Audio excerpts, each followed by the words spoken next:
নমস্কার বন্ধুরা, শ্রাবণী রান্নাঘরে আপনাদের সবাইকে স্বাগত জানিয়ে আমি আবার একটা রান্নার ভিডিও নিয়ে আপনাদের সামনে চলে এসেছি।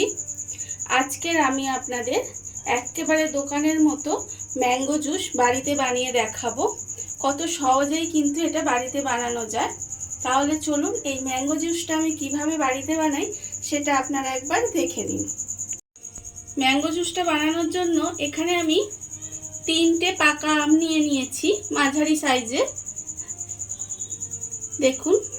আর আমি একটা কাঁচা আম নিয়ে নিয়েছি। এবারে প্রথমে আমাকে আমগুলোকে কেটে নিতে হবে। এইভাবে প্রথমে আমগুলো আমি কেটে নেব।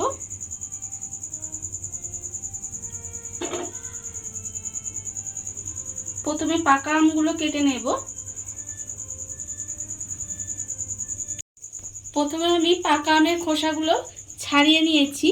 এবারে কাঁচা আমটা নিয়ে নেব।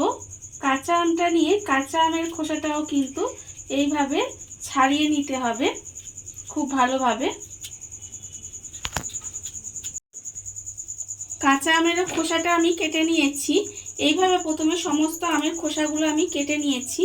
এইবারে আমগুলোকে ছোট ছোট টুকরো করে নিতে হবে। পাকা আম এবং কাঁচা আম দুটো আমকেই কিন্তু খুব ভালোভাবে ছোট ছোট টুকরো করে নিতে হবে।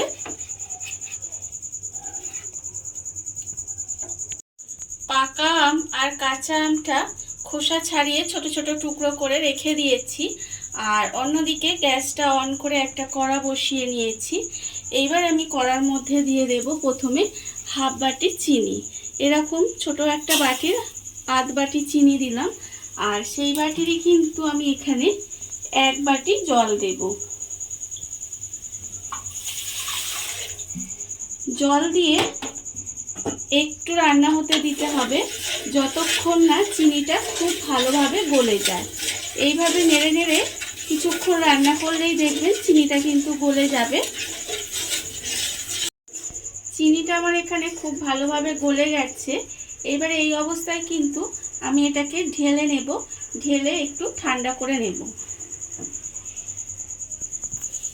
চিনির রসটা আমি এখানে ঠান্ডা হতে দিয়েছি। অন্যদিকে আবারও কিন্তু কড়াটা বসিয়ে দিয়েছি। এইবার আমি এর মধ্যে অল্প সামান্য একটু জল দেব। খুব বেশি জল কিন্তু দেব না। এবারে এই জলের মধ্যে দিয়ে দেব এখানে যে পাকা আমগুলো টুকরো করে রেখেছি, সেই পাকা আমগুলো এখানে আমি দিয়ে দেব।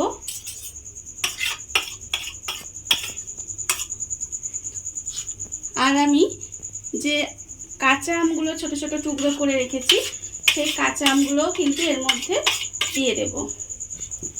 পাকা আম আর কাঁচা আম দিয়ে এইভাবে কিছুক্ষণ রান্না 2 থেকে 3 মিনিট রান্না করে নেবেন। দেখবেন সমস্ত আমগুলো খুব ভালোভাবে সেদ্ধ হয়ে যাবে। আমগুলো আমি 2 থেকে 3 মিনিট মতো রান্না করে নিয়েছি। এর ফলে দেখুন আমগুলো কিন্তু আমার খুব ভালোভাবে সেদ্ধ হয়ে গেছে। এবারে গ্যাসটা অফ করে দেব। অফ করে এটাকে একটু ঠান্ডা করে নেব। আমটা আমি এখানে খুব ভালোভাবে ঠান্ডা করে নিয়েছি। এবারে একটা মিক্সিং জার নিয়ে নিয়েছি। মিক্সিং জারের মধ্যে আমগুলো দিয়ে একটা পেস্ট বানিয়ে নিতে হবে। আমটা মিক্সিতে দিয়ে ভালোভাবে পেস্ট করে নিয়েছি। এবারে আমি